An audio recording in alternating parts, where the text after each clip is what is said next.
Hi guys, I'm Becca Otis from Five Lines Pottery, and I'm located in Van. And I'm Ryan Durbin from RD Ceramics, located in Highland Heights, Kentucky. And welcome to Wheel Talk.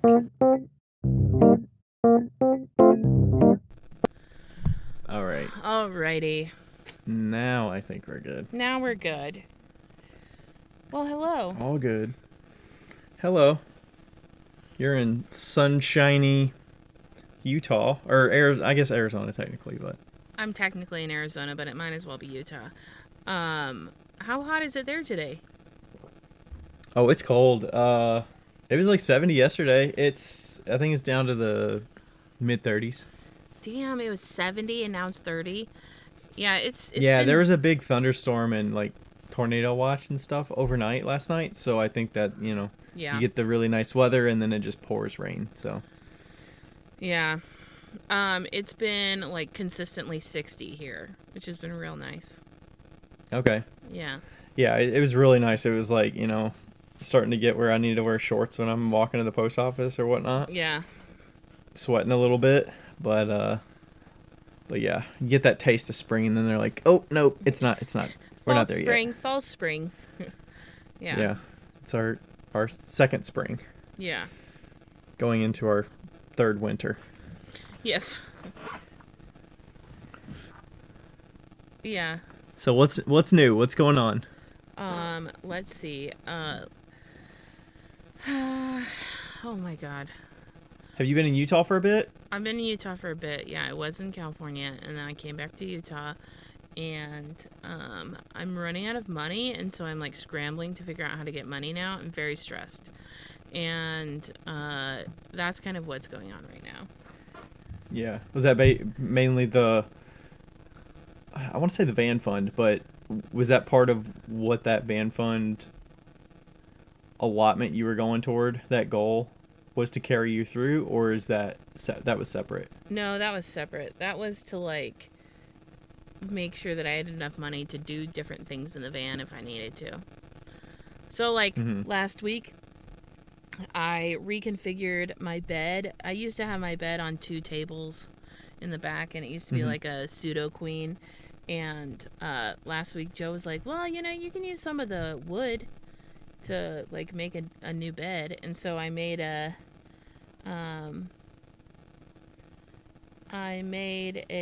Is that mattress actually a queen mattress, or is it a twin? my old mattress was a queen mattress but I cut it down because Lloyd peed on it. And Oh, I saw you said it's a twin now, and I'm like, does that mean she got rid of it, or did she cut it? I'm like, I wouldn't put it past that she cut it. no, I did get rid of the other mattress because it was rough.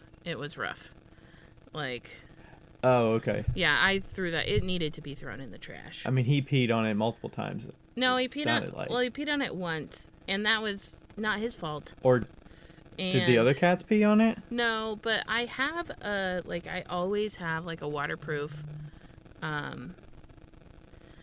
I always have like a waterproof like liner on the mattress, and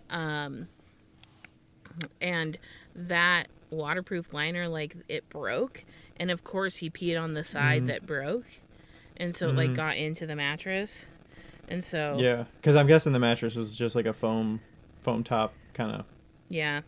mattress. Yeah. So you had to get a new mattress, and why did you have to cut that?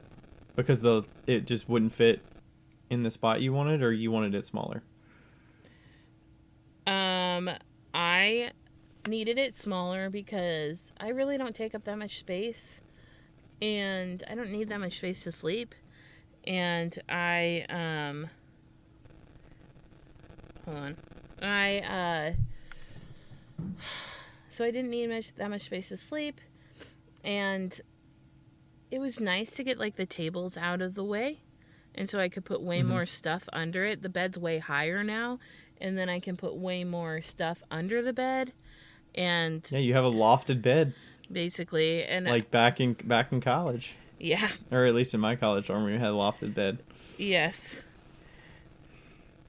and oh my God, and Did you have the table side by side in there before? yeah, I or did. Yeah. I had them side by Okay. side, and that held a queen. And that's why I originally bought the tables, to hold a queen mattress. But yeah, and so it just needed to change. Like, I sent Brandon a text and told him that I finally fixed it, and he was like, about time. And so, yeah. So what was the issue? Like, you just didn't have enough storage, or it was just kind of rickety and just not really as stable, or what? It was just, yeah, I had, uh, yeah, one of the tables was curving, and it was, because it was bowing, because it was, like, wrong, and so I needed to take that out anyway, because it was all fucked up, so, that was the biggest issue. I mean, it was fine. Your phone's by the mic. God damn it. It was fine. But other than that, yeah, so it just needed a change, and I've always wanted to have some more space in the back anyway, so I could put a little work area back there. And this is just kind of like seeing how that setup works. Because you probably got a couple more feet out of it, I would think. I mean, going from a queen mattress to a twin mattress is... Yeah, I've got about 2 feet in the back that I can work with, yeah. So I feel good about it. Yeah. Yeah. And I was wondering if you were just going to shift your bed all the way to the back, or if you were just making it accessible so you could stand things up along the door. And I can, like, put the wheel in the back, and I could, like, sit back there if I wanted to. And if I made, like, a little table, I could, like, push it down and make a little platform back there and use it as more space. So it's just, like... Did you keep the tables, or did you repurpose them or something? Or, I mean, you said the one was bowed, so... One of them's bowed, so it's really trashed. And I was thinking about keeping the tables to put it on top of the bed to make it another table. But the thing about these tables is that they are so fucking heavy because they're solid wood. And I can barely lift them by myself. Like, they're so heavy. It sounds like the thing is like butcher block. It's just like straight. It is. It was the last solid wood table that IKEA sold. And so, yeah, they're basically butcher blocks. And so I was going to use it on there, and I was like, it's way too it's just way too heavy. And so I told Joe he could use it. But I'm going to try and sell the legs. I have some separate legs that were on it, so I'm going to try and, like, sell those on Marketplace. But do you have another one of the tables? Is that your work table that you're working at? Yeah. Is the same table? Yeah, there are 3 of the same tables. Yeah. Okay. So, sweet. Yeah. So that's been good. I'm making pinch pots again. Yeah, I saw that. So you had quite the episode with porcelain. Oh, fuck porcelain. I'm going to be the first one to admit that I am not a professional when it comes to porcelain. Like, I've not used it almost ever. I've still never used it. Like, I can throw with it. Not an issue throwing with it. What I didn't realize, like, I thought that when everybody was like, oh, fuck porcelain, I thought that mostly it was, like, throwing with it, because everybody was like, it's so soft. Well, I don't have that issue. I have an issue with it drying. Like, everything I had cracked. Like, everything. And I think that also it was because I had, I was throwing off the hump, so I wasn't compressing the base very well. Even though I compressed it more than I would have. But, yeah, it was rough. Yeah, it seems like a number of variables were working against you with that. Yeah. Throwing off the hump, you throw pretty thin. You're throwing, you can't do much with the support and stuff. I don't know if it probably dries quicker where you're at too, because of the dryness of the moisture, humidity stuff. Yeah. And then when you take them off, like, are they always staying flat? Like, you're probably prone to warpage and changing that way, but whew. Yeah, it was rough. It was really rough. But I used Obsidian too, and those turned out great. And I started using Terra Red. That's an aardvark clay. That clay is so soft, straight out of the bag. It's magnificent. Is that an aardvark or? Yeah, aardvark. Aardvark, okay. Yeah. So, are you ever going to settle on a clay body, or are you going to keep changing it up? What? Would you be upset if we paused this and I moved to a new spot? Yeah, that's fine. Okay, somebody just left their whole, like, parking spot, and it's, like, a perfect spot. Oh, okay. And I feel like if I don't go to it now, somebody's gonna take it. So do you want me to just stop the recording and then we'll restart it here in a minute? Yeah. All right. Okay. I'm going to stop it. Okay. All right. We'll see. The All internet, right. it smells like pee over here a little bit more, but it's fine. Hopefully it's worth it. Hopefully it is worth I got a marble on my lap now, so Yeah. I'm all set. Anyway, how have you been? What's been up? Tell me all about Vegas. I want to been hear up? it all. I'm trying to see. Oh, Vegas. I forgot to add that to my list. I had on my list before that was I did a second soda firing Oh, yeah. at the house. So we did that with we put a lot of the pieces that were left over. There were only probably 10 or so left over from the last firing, and then Jessica from Overbrook joined us as well. Erica joined us, had a lot more stuff in there too. And then a friend Charity joined as well. So she does some like jewelry and hand-built pieces.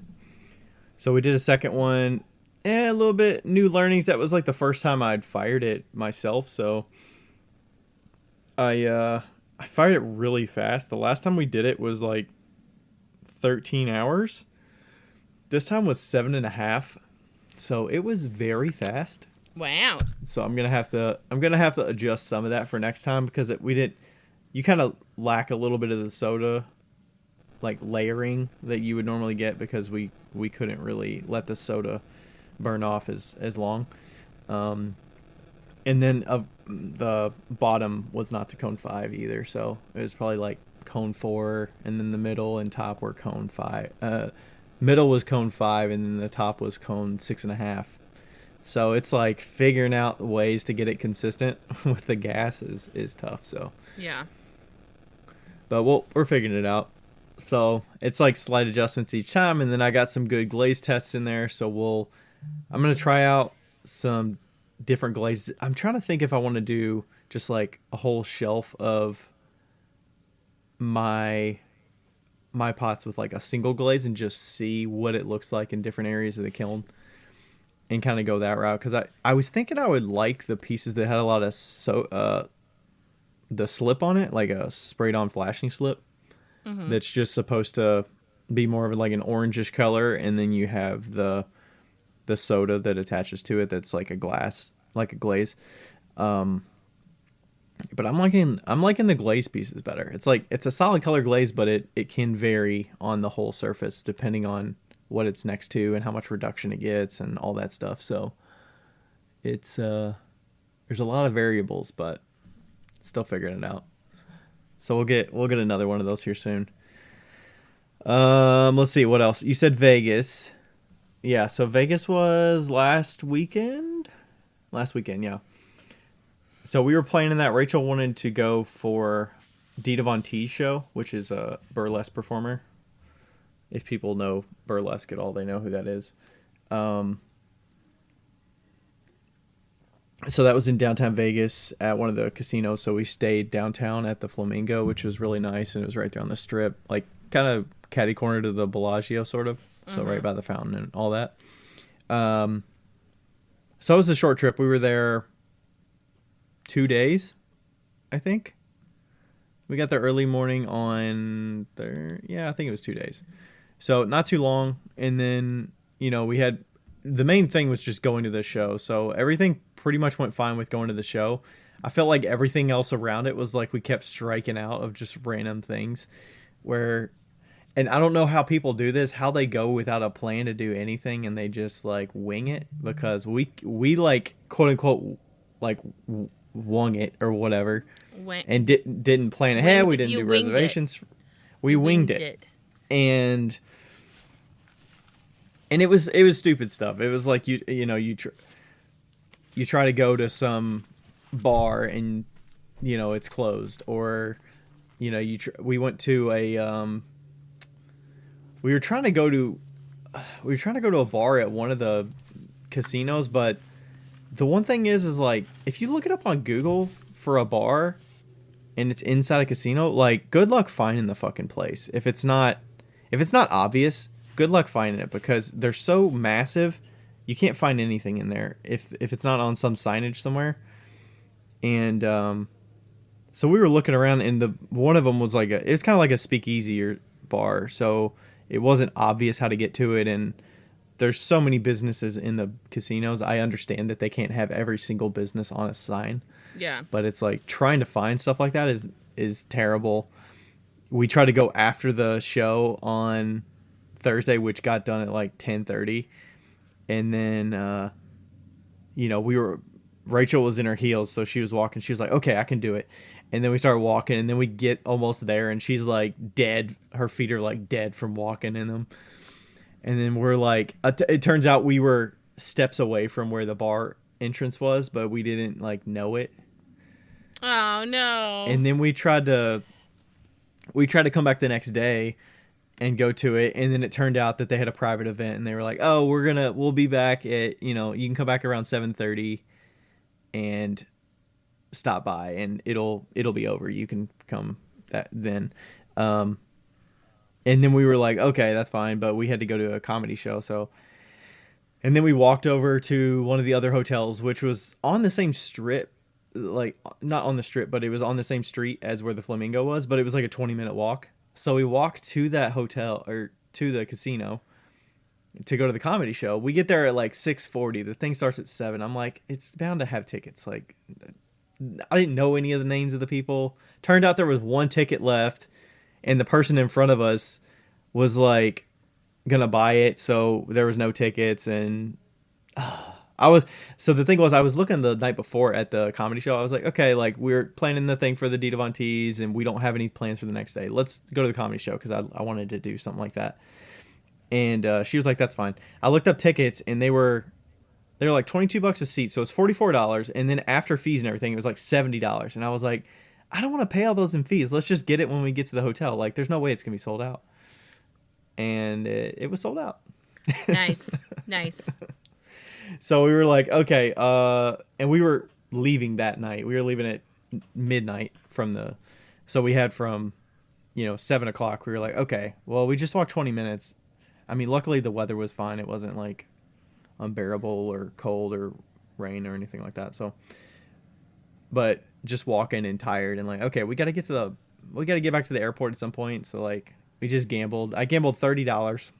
Oh, good for you. So I was gonna get on a little bit more. I kind of wanted to. I've never actually played at a table before, so I want to do that at some point. I just want to play like blackjack or something. Yeah. I just do the slots normally, so we just did slots and $30, and you get a drink, and we ended up skipping the comedy obviously because it was sold out, and then we went to back to our hotel, and they had their like bar speakeasy open. We went there. All like you're like, okay, well, like, we're just getting a drink before we go to the airport. And I was like, oh, these cocktails are like, everything is fucking expensive there. Like, no, I know. Like the cocktails from the tiki bar are like $25 for a cocktail, and I'm like I can do a beer or something. Like they had like a Leinenkugel shandy something. I was like, okay, I can deal with this. They didn't have it. We had to get something else, but he like put some peach schnapps in a beer, and it was like in a Blue Moon. It was actually pretty good. Oh, good. So I dealt with that, and then we got a couple drinks and had some live music and stuff before we went back to the airport. But yeah, short trip, quick turnaround, all good. The show was really good. You were talking about like you were gonna go. Are you gonna make a trip down there and go? I kind of want to. I asked everybody at the shop if they wanted to go with me, and so we might take like a group down there. Yeah, it wasn't that big of a theater. Like, it's all kind of like if you go to a comedy show with a theater, it was only the lower level. So, yeah. Probably a few hundred seats. How was it? How was the show itself? It was really great. It was, I think it was about an hour and a half or 2 hours. I'm trying to think, 9:30. I think it was about an hour and a half. If I understand correctly, I didn't know who Dita Van Teese was before this, but she actually does like legit cabaret and shit like that, like the old school stuff. Yeah, so there's a whole performance around it. There's a whole bunch of people in the show. So the whole group of dancers and performers are probably like 60 people Mm-hmm. or 70, something like that. And they have it's set up like it's a theater, so it's a really wide stage, and then there's two side stages. And then they had the two side stages, and then they also had the like upper side stage. Oh, cool. So there's essentially 5 different areas where people could be at. Um, and then they kind of do it in waves. There's not like an intermission or anything. Yeah. So they have it in a way where they do a big the starting performance is every stage is basically being utilized, and they're kind of like walking and moving and doing dances and all this stuff. And then all their costumes are like very extravagant. It's like like the beginning one is like a bunch of feather boas, and they got like huge headdresses on, and you could see it on her Instagram if you looked it up. It's the one with like the pink and orange stuff for their opening one. And then they kind of transition to different like smaller performances while they're resetting the stage behind the curtain. Yeah. So they basically do all their things, they drop the curtain, they might have some music while it's dark while they're getting the side stage ready for like a minute. And then they kind of pull another curtain up, and they have a performance at one of the side ones. And they're just like smaller, maybe 3 people, or maybe it's just one person performing on this side stage. But it's such a big theater, usually they have a couple side stages that'll be performing at once. And then they'll kind of wrap up their thing within, I don't know, 5 minutes or so. Yeah. And then the next production of like the main stage performance will happen. So it's different themes throughout. So they had one that was like kind of a Western theme, and they had one that was I think it was like a sea, like an under the sea kind of theme. Yeah. And they had one, they had like 4 or 5 different scenes throughout. And they kind of ebb and flow between like the whole cast of the whole production group doing performance and choreographed dance and stuff. And then she's featured at certain points, and she's like the focal person of that thing. And then there's sometimes she'll just perform like by herself. Like they did one where they had one of those like what do you call it, a chase lounge. And then she's just like sitting on it, and then they had a projection of like a dress on her, and then it's like coming down, or she's like standing up and doing different poses, and the dress is like changing and morphing. And oh, that's cool. But like she can't move in order for the projection to like fit her. Yeah. So there's like, it's kind of different like light show and just dances and stuff. So, and there's a variety of males and females like in the performance, so it's a good assortment. For those who want to kind of see who she is, and you don't have to necessarily watch a burlesque situation, she's also, Dita Von Teese is also in Taylor Swift's music video Bejeweled. So that's an easy way to find her. Really? Yeah. Yeah. Oh, I didn't know that. Yeah, I was doing a little research on her after I found out who she was, and she said that teaching Taylor how to do like kind of the burlesque style moves and stuff was like one of the easiest things she's done. I was like, oh, that's cool. From a teaching standpoint, it was one of the easiest things? Yeah, like it was a very enjoyable teaching experience, is what she said. Oh, okay. Yeah. Nice. So now we know Taylor Swift is a good student, so there we go. Yeah. And I'm guessing I know she has like a line of lingerie, and there was something that just debuted with like lashes, or like a lash company or something like that. So yeah, there's a number of different businesses she's in. But I think the residency I saw she just added dates into like May, I think. So those residencies last a long time. Yeah, I know I have time, so, and it looked like the shows don't really sell out, so. No, they don't. Yeah, so I figured I can just book like a group rate if we can get like 9 people and go down there. Mm-hmm. That'd be fun. Yeah. Yeah. So it was definitely worth the trip. I wouldn't have typically done that, but I knew that like I think she performed in Louisville at one point. She was doing like a traveling kind of thing, and she was at the Louisville Palace at one point, but we couldn't make it because of a conflict. But Rachel was like, "Okay, she's in Vegas. Like we can figure out a date. Like it's a long time. It's not a one-off thing that we have to mess our schedule up to make it work. We can kind of flex it with what we want." So it worked out. And it was worth the trip. It was kind of nice not having a bunch of other stuff going on. Yeah. Like there while we were, trying to make the trip, but we almost didn't get on the flight. Ooh. The flight there was Allegiant, so we were flying on buddy passes from her friend Dio that still works for the airline. And it was so tight. There were like 5 seats left.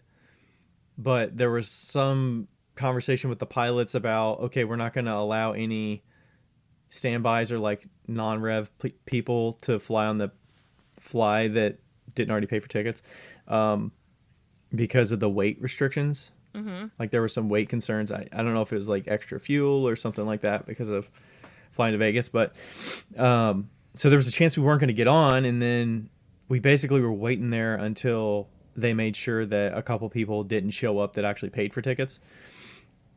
And then we were apparently near the top or high enough on the list that we were able to get on. But it was so last minute. We got there and we were sitting down, and then, it was probably 15 minutes before we were supposed to leave. And then you're sitting there, you're kind of getting cozy and all this stuff. And then the gate agent like comes walking on the plane and walks back to us and is like, "Sorry, like you're gonna have to get off." So we like walked all the way to the front, and then the flight attendants stopped us and they were like, "No, like you should be good. Like we talked to the pilots and stuff. You shouldn't have to get off." So we were like standing there waiting, and then they're like, talking with the pilots and the gate agents talking. So we're like, "Are we gonna have to get off here? Like what the fuck's going on?" So the pilot apparently was talking to him, and she was like, "Oh no, like it's good. Just go sit down. Like it's fine." That's so wild. It turned out we got the seats. I was like seconds away from click because Rachel was like, "You need to start looking at other flights because we might have to buy a ticket." So I was like seconds away from buying a ticket and spending like $600 for us to get to Vegas on a different flight. Because we already had to pay for the flight returning because Allegiant doesn't fly back on the day that we were coming home, so we would have had to stay another like 2 or 3 days.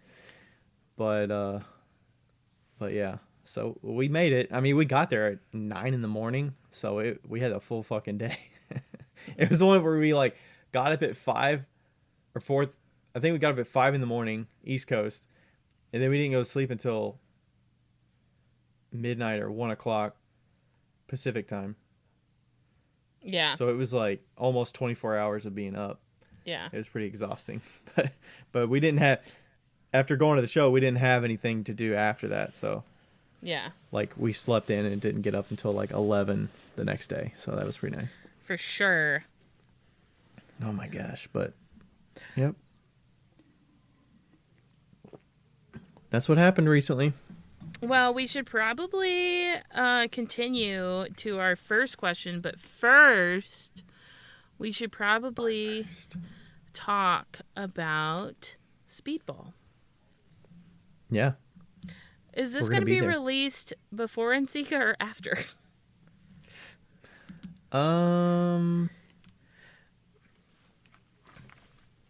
Probably before. Cool. Okay. Well, anyway, Speedball's going to be at NCECA. And me and Ryan are both going to be demoing there at the same time because we're a buddy system here. And Erica's going to be there too. And Erica's going to be there. It's just going to be a whole happy family. And they're going to be showing off their brand new Cone 5 glazes. Mid-fire range glazes. Yeah, they call them mid-fire. Mid-fire glazes. Mid-fire glazes. And I'm sure they'll have some of their brand new formula for underglaze and all of their bats that are going to be there. It's going to be a great time. Get there early for the bats. I would assume they're giving away bats like they did last year. Who knows? But pick your favorite color, pick your favorite size. Yeah. So they're at booth 208 at Ensika in the vendor hall. And the demo that we're doing is Thursday, the 21st from 2 to 4. Nice. Yeah. And so I think I'll be throwing on an Artista wheel, which I own and love. And I think that Ryan's going to be doing some carving. Yeah, I'll probably be doing carving. Erica's going to do some underglaze stuff with painting it on. I don't know. Maybe I'll get on one of the wheels or something. We'll see. I don't know. Maybe. Usually they have an Artista. They have a clay boss. I'm sure they'll be doing some demos with the boss base and all that kind of stuff. So they got a big list of demos throughout the whole conference, Wednesday, Thursday, and Friday. So yeah, definitely stop over booth 208 in the vendor hall, and everything else you can find at speedballart.com. Yeah. Get it. Cool. Yep. All right. You want to go to the first question here? Yeah. I don't have it. All right. So this one came from Roy Croftron on Instagram.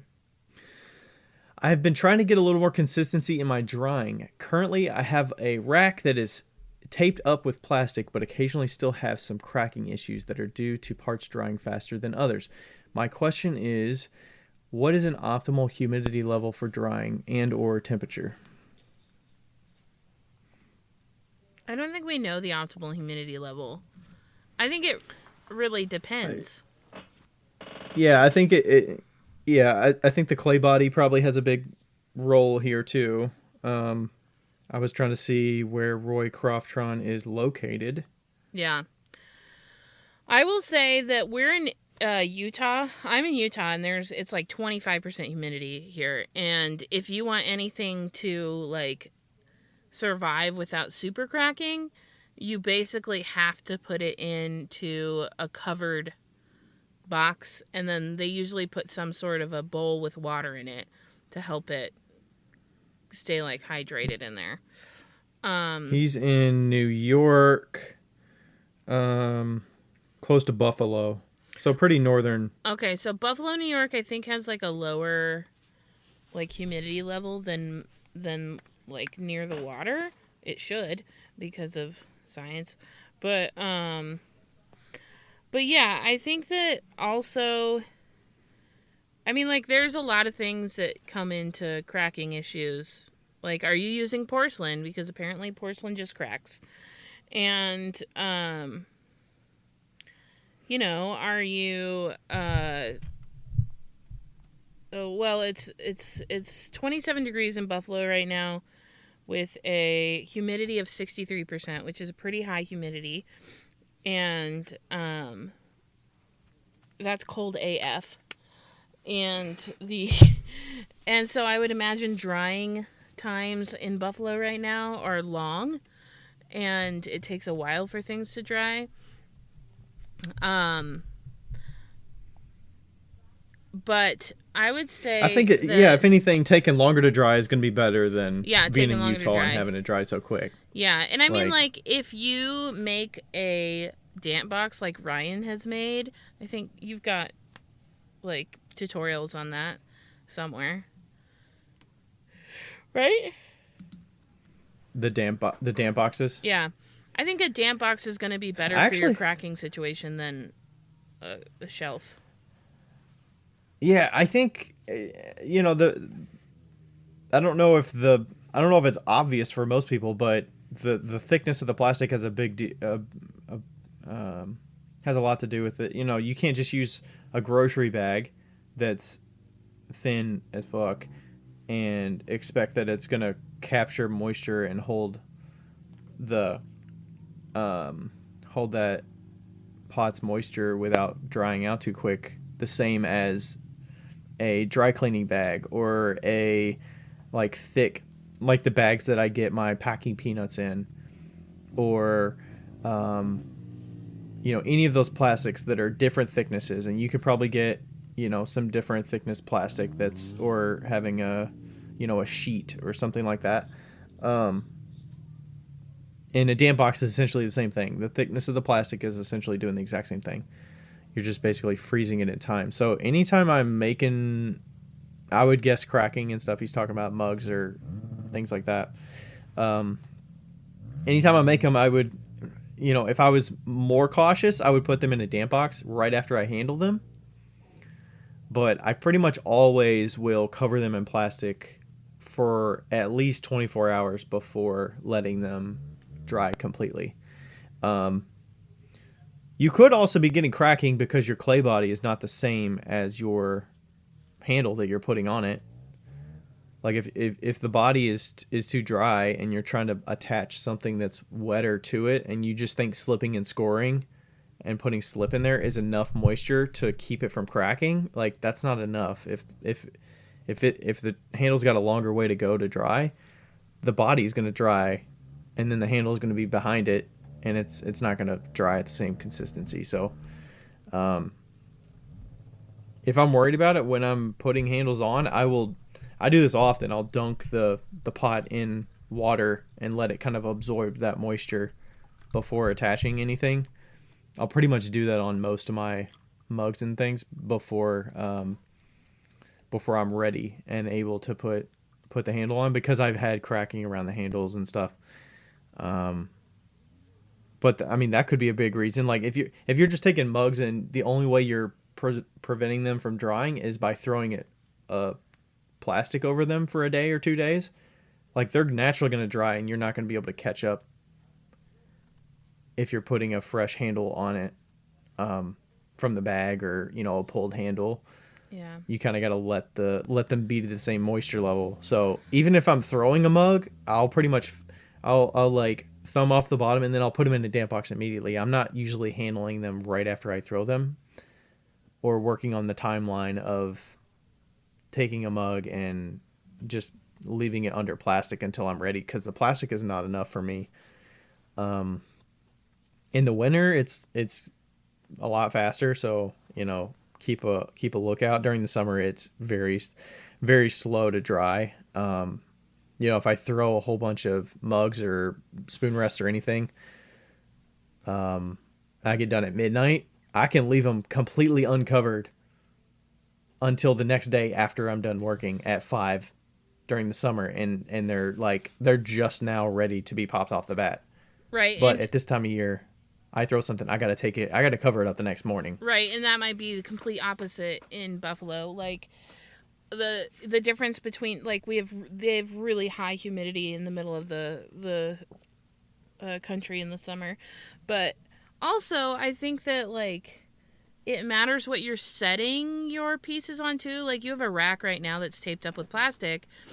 What are you setting them on? Are you setting them on a plastic bat? Or are you setting them on a wearboard bat? Like, if it's something that's going to be soaking up the water, if it's something that's not. I think that like, it may not be. I think that regardless of where you are, you're just going to have to deal with the temperature of where you are. If you're putting a heater if you have a heater in your studio and it's the middle of the winter when it may be a little bit less humid, yeah, you're going to have a lot faster drying. If you have a air conditioner in the summer, it's going to completely change everything.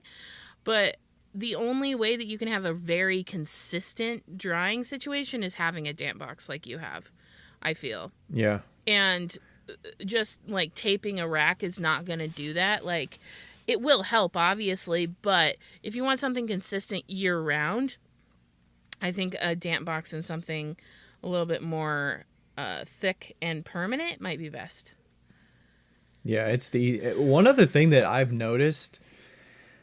I don't know if you have windows in your studio, but occasionally I will put pots on one of my wheels, and the sun rises and comes through the window of my studio. And if I have a board with pots on it and I have plastic over top of that, it's going to condensate because of where it is in relation to the sun coming in. So that could also be a factor. Like, is your shelf getting blasted with sun at certain times of day? Like, is it going to create condensation in there, or is it going to be, is it getting a lot of sun and heat when it's sitting on your table drying? Some of that'll affect it. Besides just like how close is it proximity wise to your heater or to your vent in the ceiling, or like airflow, I think is a big factor too that we haven't even mentioned. But is your space drafty? If it's in a garage and stuff, like it's probably going to be a little drafty, I would guess. It's not going to be completely sealed. But yeah, damp box is the best way to, like, I can keep things in a damp box for 9 months, a year. Like I've got pots that are collab pots that I still haven't finished, and I got them last March. So like that stuff like freezes in time. Obviously it does dry a little bit over time, but it's not unmanageable. You can still do stuff with it. Yeah. So I've got 6 in my studio now, and it doesn't have to be like fancy. Some of them are fancier, and I have the plaster in the bottom. Some of them I just have a drywall board sitting in the base of it so that it's flat. And, that gives me like a surface. I mean, it gets nasty and moldy and stuff, so like that's probably not ideal, but, that's an option. Or you could just put like a wood board or plastic bats or something in the base of it. You don't need anything fancy. It's just a plastic tub, Yeah. Yep. So. Cool. Okay. What's our next order of business? Do you want to talk about L&L? I think we should. We should.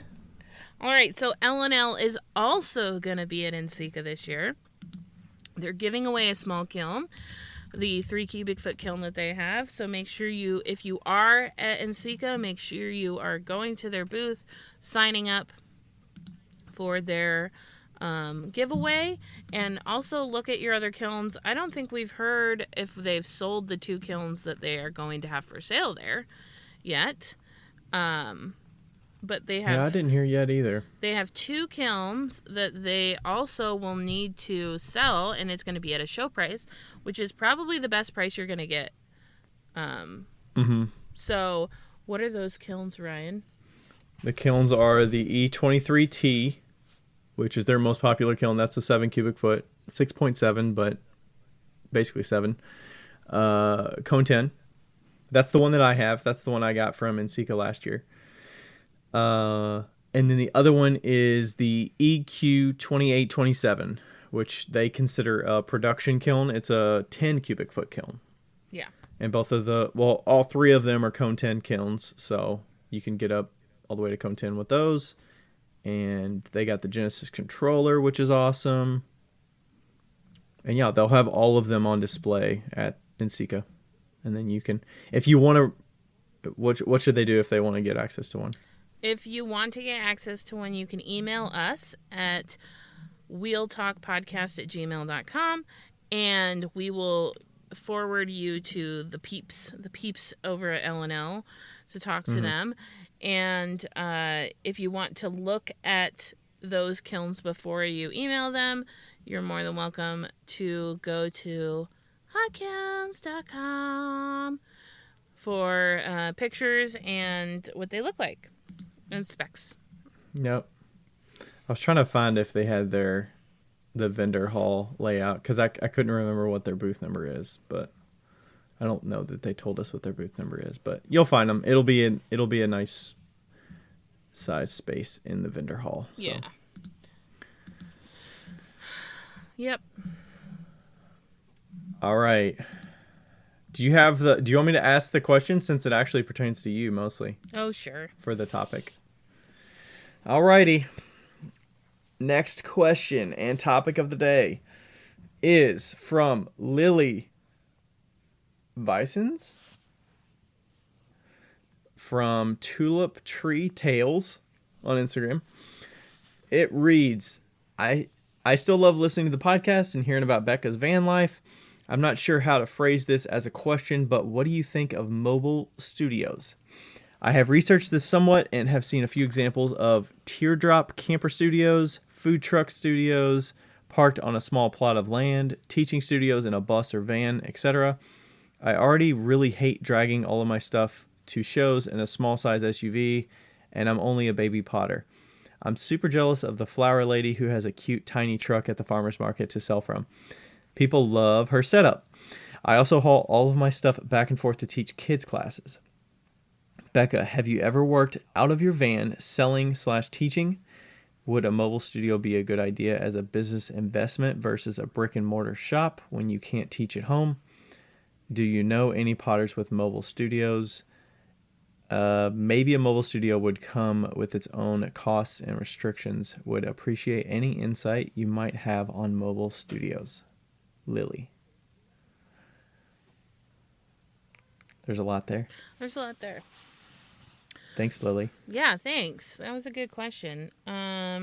Cool. Well, I guess we should start with what I have in my space and like what it kind of like functions as for me. I actually don't work in the van a ton. I have a table that I hand build on, and if I'm going to throw, I usually throw outside the van. I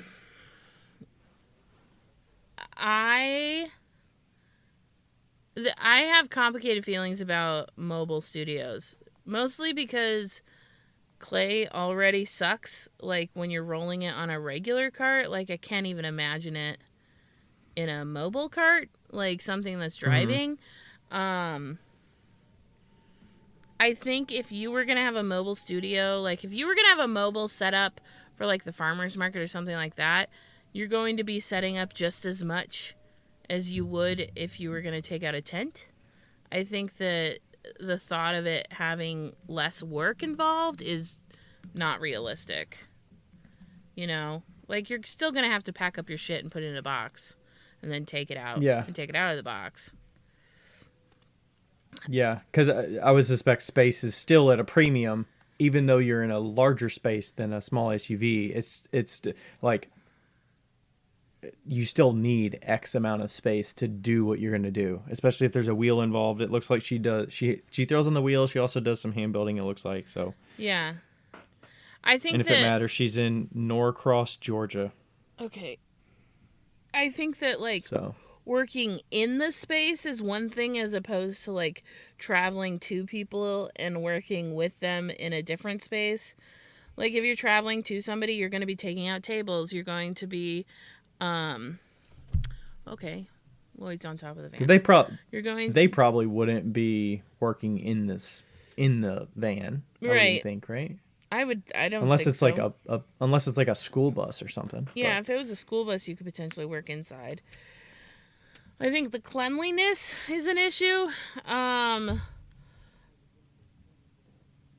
It's hard to keep a space like this clean regardless, and to add clay into it, it's almost impossible. And then the power is an issue. So I'm sure that most people thought that I was going to be like, yeah, mobile studios are great. I think they're a lot harder than you'd think they'd be. Because if you were going to actually work in the studio like on a wheel and you needed power, you're going to have to put solar panels on the roof or get portable power stations, and those will have to be charged all the time. And if you're not going to charge them in the van, you're going to have to take them somewhere to be charged, like a structure of some sort. Like if you have them at your home and you're like, okay, yeah, I'm just going to plug the van up and charge all my stuff, and then when I go to my show, I'm going to take it with me. Yeah. So that's going to have to happen. Could you run your wheel for a period of, like, if they're not living out of it, how long could you run a wheel on you can run your power station? Like, you could run that for 4 hours. My power station is I think it's 850 watts, and I can run it for 10 hours. My wheel for 10 hours. Now, a different type of wheel, I don't know if you could. Like a Brent or something versus a Artista. Right. So, like, that's a system. Like, if you have a mobile studio that's, like, a mobile studio that's a community-type studio that you want people to, like, be in and move around, you're going to have a significantly larger power structure than you would expect. And What if they're hand building? What if it's just strictly hand building and no wheels? I think hand building's great. But then again, also, you're going to have to do everything, like, you're going to have to do everything during the daytime, unless you have a really good, unless you have solar. Light source and... Yeah. And you have to have a heater, and if and when you know... Or you'd have to pop up a tent regardless. Maybe a tent outside of it while you have a couple tables outside and you have stools and you're basically like a standalone mobile teach. Maybe they're like pulling up to the person's home and they're hosting it. So yeah. I mean, like once you're done with the items that you're making, you're going to have to, put them somewhere where they don't break when you drive away. There's like a lot of things you have to think about. And yes, I do think it's cool. Like if you had a mobile studio that you like went around and parked at a, these people are moving a full-on mattress into their camper right now. Anyway, if you were, like gonna park somewhere and work for 3 weeks and then move to the next spot and work for 3 weeks, I think that is totally doable. But then you also have to find a kiln. That's your like 5th, 25th, 30th issue. And you're pretty much working solo in that aspect. It's not a teaching kind of thing there. You're I mean, I wonder if it's like, okay, you're mobile because you have all the resources, but then you got to like cart it into businesses to demonstrate and host a class, and then you can pack it all up and take it back to your house and fire it for them, and then they can come pick it up, or you'll deliver it with your mobile thing. Yeah, like if it was a mobile studio in the sense of it traveled around and it had everything it needed inside of it, but you didn't necessarily work inside of it, I think that would be really realistic. Like, had all the tables, had everything that you could just pull out, do everything outside, and then pack it all up really easily. That'd be great.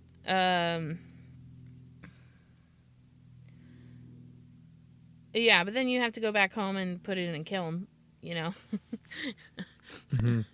It sucks because, I would guess it's probably best to be transporting stuff that's wet or fairly wet. Yeah. Versus bone dry. It's not going to be bone dry by the time you're driving away with it. So, that's better, I guess. Yeah, and then, but as far as like, okay, here's what I think what they mentioned too is like going, you always go to like a market and you see like the one trailer that has like cute clothes in it or something like that, the flower lady or the cheese person. And I think those are the cutest setups, but also I think it's hard to get people to come inside to those setups. It can feel like a little bit cramped. Lighting is probably a concern in lighting there, maybe? Is maybe there's a sunlight or skylight. You could probably get pretty good lights in there, but like, it still has a lot of different problems with it, just like how having a tent has different problems with it. It's I mean, if there's no way out, there's like very few ways. There's an in and an out, and then you're like trapped in the middle. And those flower ladies and those cheese ladies don't have breakable things. That's another thing. Yeah, they just have racks of clothes and edible things that you can, have packed in there on the floor and just take them out and resituate them so it looks nice and pretty. But yeah, you're not worried about breaking shit. Yeah, there is one guy on TikTok. I think his name's Theo. He has a bus that he turned into a studio, and I think it's cute. Like, if you had a bus or something like a schoolie bus that you turned it into a studio and you, like, parked it on somebody's lot, I think that'd be great. Like, if you didn't move it all that much. Or even if you did, but, like I said, like, every 3 weeks or something like that, I think that'd be cool. Um, There's a woman that's here in Cincinnati. She did this for a period of time. Her name's Lisa. She's in the clay lines with me. I just actually sent her a post, or I sent Lilly a post from Lisa. But if people want to look her up, it's wildacornspottery.lisak. She has a horse trailer that she converted. It was like a small. It's not like there's not a bunch of sections in it, but it's a trailer that's got windows at the top on both sides, mhm. and then the back end kind of goes flat, so it's like a ramp. So she had that where you could step in from the side, and then you can see everything, Yeah. and then you can walk out the back. And I'll send it to you if you want to look at what I'm talking about. And she's got like shelves mounted against the wall, and she's got like table space, so it's doable. She's not working out of it. She takes it to shows. She actually stopped doing it she stopped taking it to shows because it was a pull behind trailer. So you're also kind of limited on what shows can accept you because they might not be flexible to let you have that. Yeah. Whether it's like you're supposed to be on grass, so they don't want you having vehicles on the grass or whatever. And maybe it's a tripping hazard, or for insurance reasons they don't want people stepping up into stuff. And I don't know, but she did have lights in there. It's a little bit limited on lighting in there, but maybe that's just from the photo and time of day right now. But it's an option. I think she kept all of her pots on the ground stacked up, and then she got there, and then she still had to set up the quote unquote booth for an hour or hour and a half to get it all ready to go for the show. So it's not like you're avoiding having to set up Yeah. by having it mobile. I think it always comes like is one of those grass is greener situations where well, grass is always greener on the other side, but it always has issues, you know? I think there's really cool parts about it, but there's also really not cool parts about it. And it potentially could be exponentially more expensive, too. Mm-hmm. I mean, you could come across something that's pretty affordable, but are you going to have to fix it up? How much are you going to have to pay to renovate it or get it to a usable state to look like you want it to look? Yeah.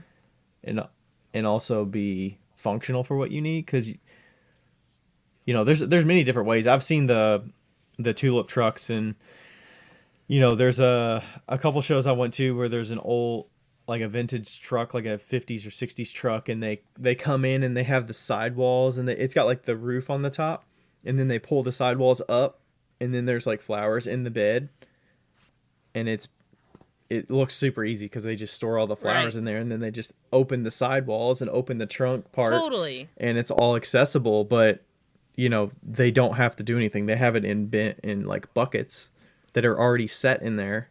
They just load it up the morning of or the night before. Yeah. And then drive there, open it up, and they're open for business. And they usually are going to sell out if it's flowers or something like that. So, or food. With something like we have that's fragile, you can't travel with it in place like you're going to display it at the show. You have to travel safely and securely. So, yeah, I don't know that you're going to avoid the setup thing. I mean, you're going to avoid having to pull out a tent and pull out weights and set that stuff up, but I would say the majority of the setup at the show is the other stuff, the individual pieces. Yeah. Getting them organized. And I think the limitation of people not being able to see the work until they walk inside, I mean, you could probably have some display on a table outside of it and make it look really presentable and, welcoming from the outside. But not being able to see what's inside and like what you're getting yourself into and what's going to draw you in is a little bit of a limitation for me. For sure. Yeah. Have you ever thought about, has anybody ever asked you like, or would you consider like taking your wheel out and teaching or doing something like that if somebody were to ask because you have that available with your vehicle? Or I guess you just go to a studio and just use their equipment. I guess. I don't get me wrong. I've definitely thrown on the wheel, like near the van and next to the van, using the battery and stuff. I can't use the kiln with my battery setup quite yet, but if somebody asked me to teach, I'd say no, just because I don't want to teach. But and I've done like consultations on it for sure. So yeah, it's still like if it was demo, it would be kind of nice, I guess. Yeah. You know, if you're traveling around and you were just demonstrating for your classes, Yeah. so that you can hopefully get some students. So you're just kind of like an advertising arm of your business with the mobile studio and the wheel and stuff. But Yeah. I mean, you could still do that with a vehicle, but you'd probably need a tent to put it under if you didn't have the quote unquote mobile studio. But how much benefit is the physical truck itself or Right. trailer or whatever bringing you? Yeah. Yeah. Yeah, I don't know. I mean, like, I could see it really beneficial as like a paint your own pottery type thing. I think that would be, if you could figure out the setup for that, that'd be cool.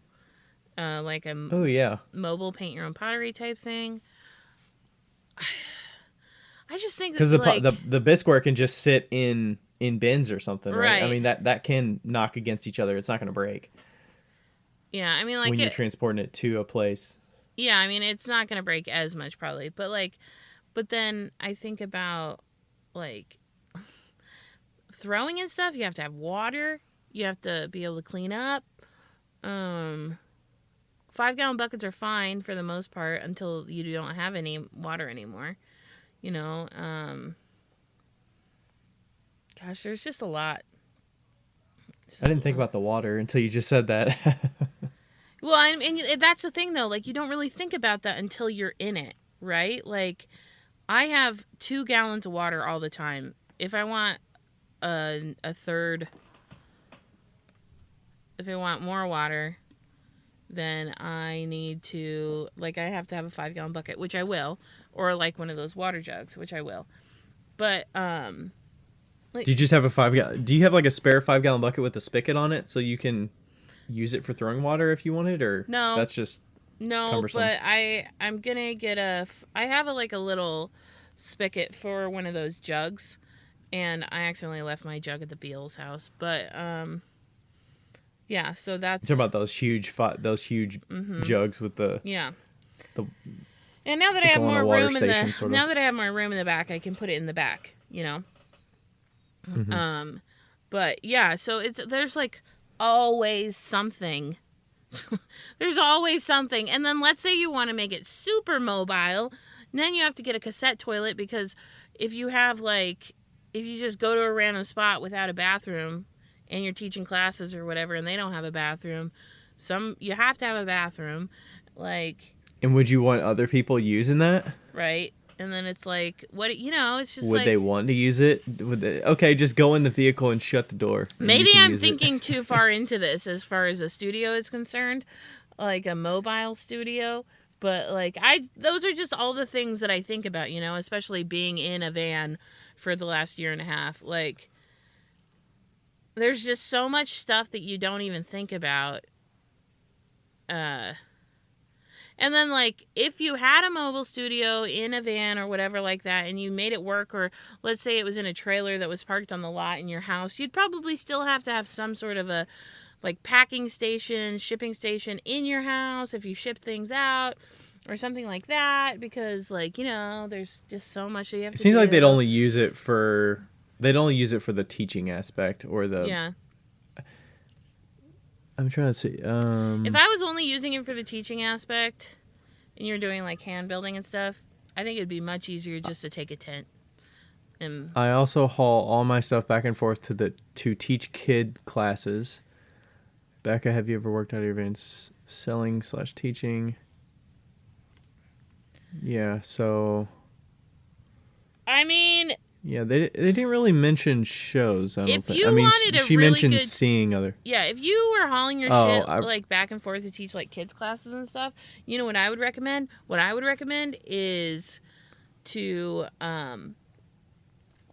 figure some way to make it so efficient, like get a freaking dolly, some sort of like if it's like the moving back and forth, figure out a system that you can put it on a cart, you can roll that, you don't even like, you can just take the cart out of the car and there's like basically no issue, and then you just move that cart in to teach kids, and then you take the cart and move it back. Like everything is on that cart, you know?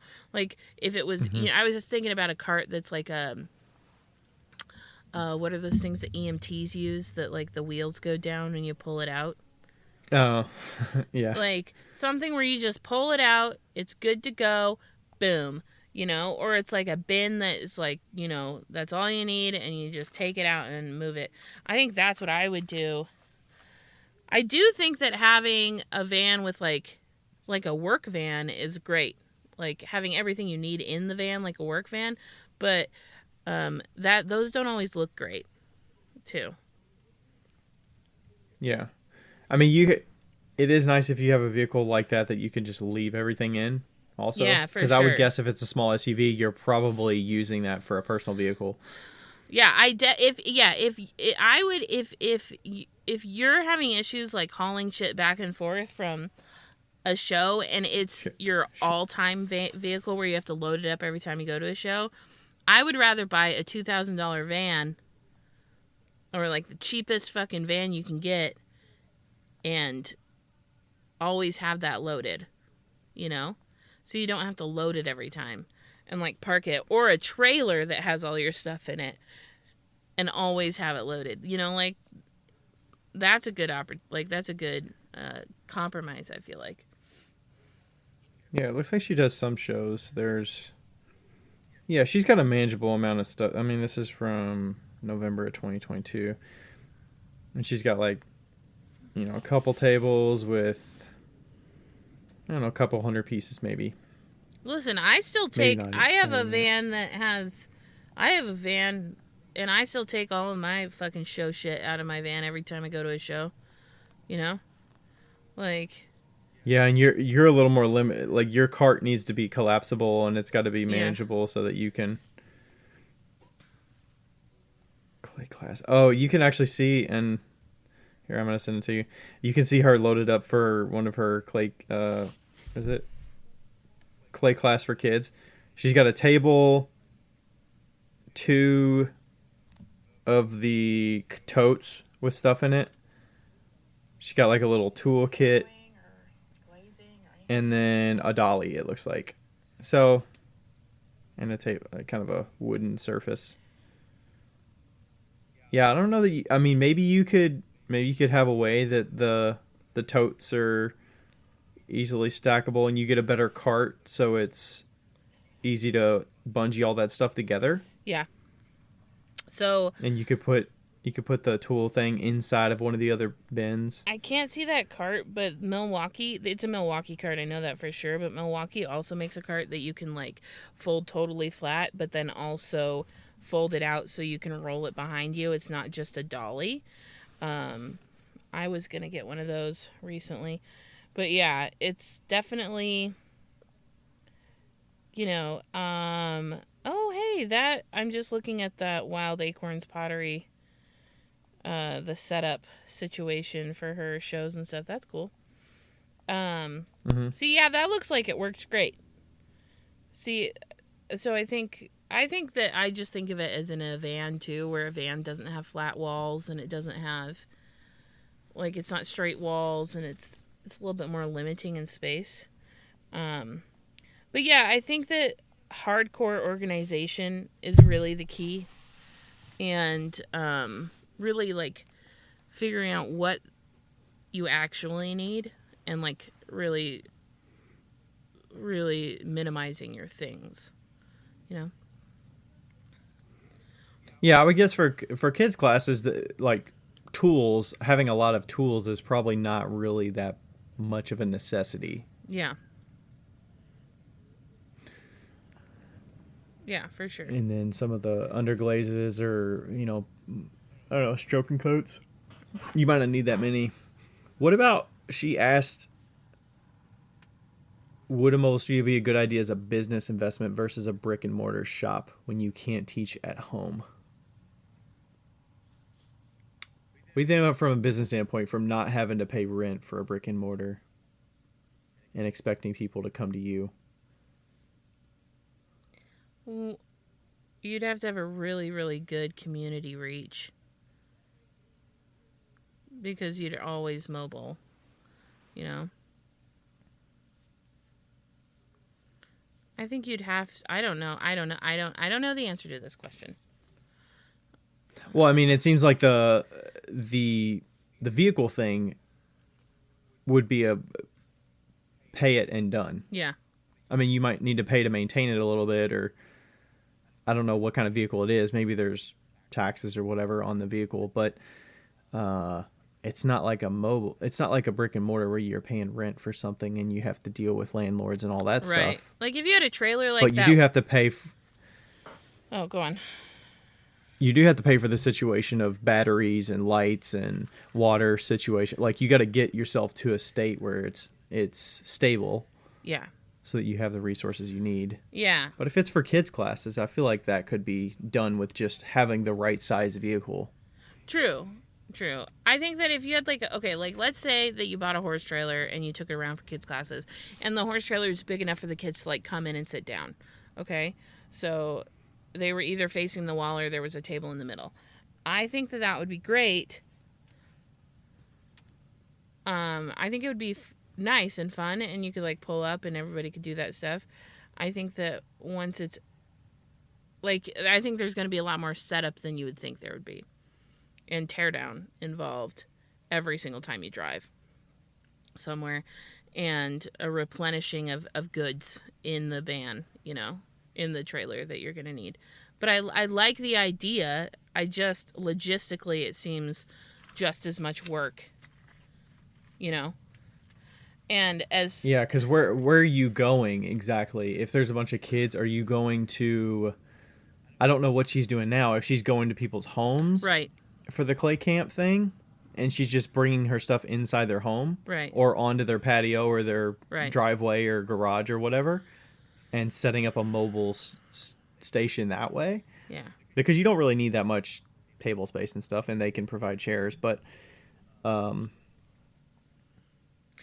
Otherwise, are you just hanging out in the driveway with your space, your station, and it's standalone? So if kids need to go to the bathroom, go inside, and right, you're not going to a random parking lot and saying I'm popping up here. Right. Yeah. Exactly. And then as far as it being compared to a brick and mortar, the advantage of the brick and mortar is that you can always be continuously improving that space and it never moves, so you can put things in and they stay put. With something that's always moving, you're always going to be fixing something that's fallen down, something that's broken, something that's moving, because things move, and I would guess you could mount shelves to the wall and you can mount the table to the floor. You can, and you will, but they still move.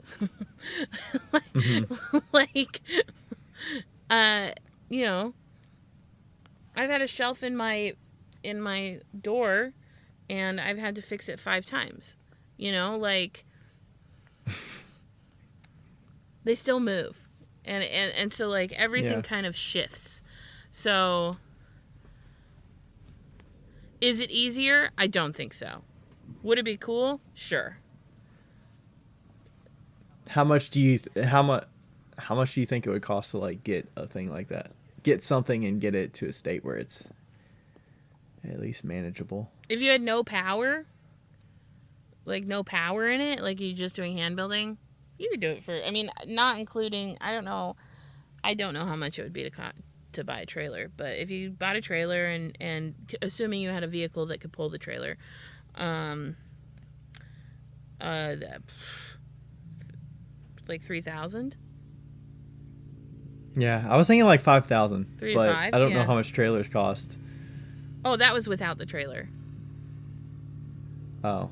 Yeah. I was thinking with the trailer, and you could probably figure out the tables and the situation and screw it together and No, because you have to mount get it like for if you're going if you have 1,000 or if you have any something. sort of situation with weather, you have to insulate the trailer. You have to put studs in the trailer. Like you have to build the trailer out if you want it to look nice at all. So. Oh, okay. What if you just had a floor in it? What?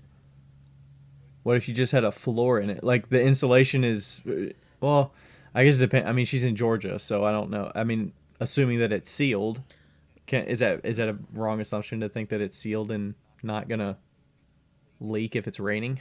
I don't know. Let's assume that But it you put doesn't a leak. But like, yeah, Georgia is pretty hot in the summer, so you're gonna need an AC unit in there. Right? Like, I would think so, unless she's just doing it to get to the place, yeah, then and it's then fine. setting up the stuff outside. Yeah. I And if still it's a nice think. day, you can set it up outside, and you don't need the climate controlled inside. Yeah. But I don't know. I feel like $3 to $5 grand would be like bare. I think that Like seems reasonable. I mean, I had a shit ton of stuff that I already had.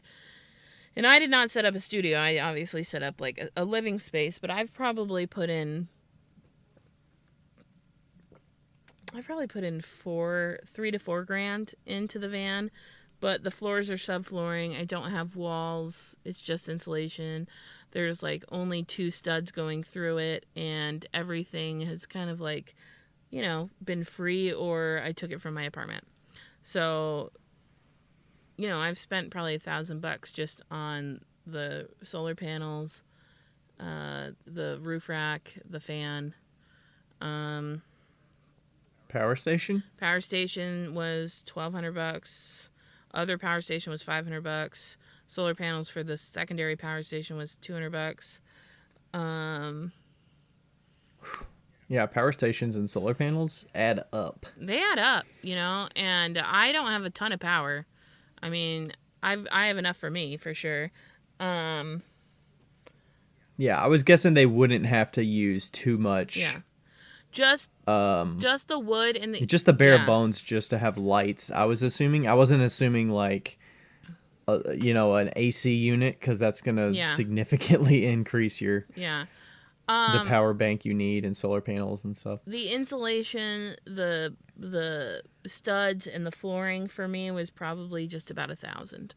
So, it might have been like $600, but I've added some stuff to it. But you're also sleeping in it, so I would assume somebody having just a trailer, they don't probably need all the insulation. You don't really necessarily necessarily need all the insulation, but if you want the walls to look nice, you're going to need to put in studs, and wood is really expensive right now. That's the issue. So, yeah. So, I mean, there's a lot of things you don't really think about. You're like, oh, that would be a great idea. And then you think about it a little bit more, and you're like, oh, I have to do that and that and that. And I think, like I said, as far as the concept is concerned, I think it's really cool. I think it's a lot more work than we think it is.